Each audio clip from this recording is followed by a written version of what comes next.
Satu kali saya ajak anak saya ke sebuah wahana yang cukup mahal bagi saya.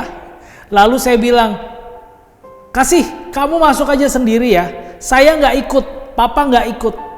Lalu dia bilang, dia pengen banget, udah lama banget dia pengen tuh naik wahana itu. Lalu dia bilang gini, nggak apa, pokoknya kalau papa nggak ikut, aku nggak mau ikut. Tapi ini kesukaanmu loh, wahana ini kamu tunggu-tunggu loh. Dia bilang, nggak apa, meskipun wahana itu bagus, meskipun wahana itu menarik, tapi kalau papa nggak ikut, aku nggak mau ikut. Wih, keren saudara anak saya.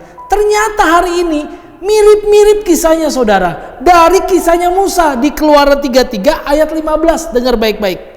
Berkatalah Musa kepadanya, jika engkau sendiri tidak membimbing kami, janganlah suruh kami berangkat dari sini.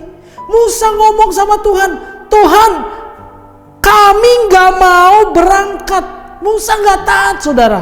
Nah, hari ini kita mau belajar tentang boleh tidak taat. Ternyata ada ketidaktaatan yang boleh loh saudara.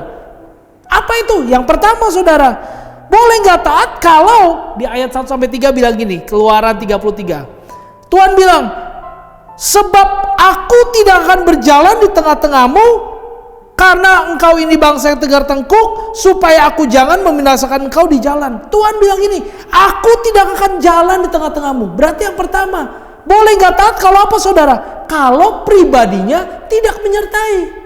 Kalau Tuhan gak menyertai saudara, saudara boleh gak taat. Siapapun yang kasih perintah. Bahkan saudara, mungkin itu Tuhan sendiri yang nyuruh saudara pergi, tapi kalau Tuhan bilang, aku gak ikut loh, jangan mau ikut saudara. Karena pribadi Tuhan itu lebih dari segala-galanya saudara.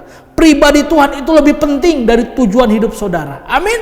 Yang kedua, boleh gak taat kalau apa? Baca di ayat 13 saudara.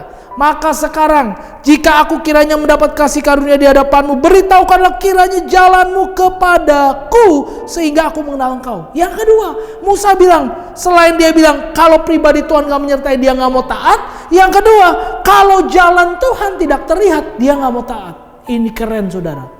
Seperti anak saya tadi saudara, dia belum pernah masuk wahana itu. Dia pikir kalau gak ada papa saya, ngapain saya di dalam? Ada kesenangan apa yang bisa saya dapat kalau gak ada papa saya? Sama dengan itu saudara. Kalau kita gak melihat jalan Tuhan dengan tepat, kita gak tahu rencana Tuhan yang indah buat kita, mending kita gak usah berangkat saudara. Jadi hari ini buat saudara dan saya, pilih untuk tidak taat. Jika apa? Jika pribadi Tuhan tidak menyertai. Jika apa? Jika jalannya tidak terlihat. Tuhan memberkati.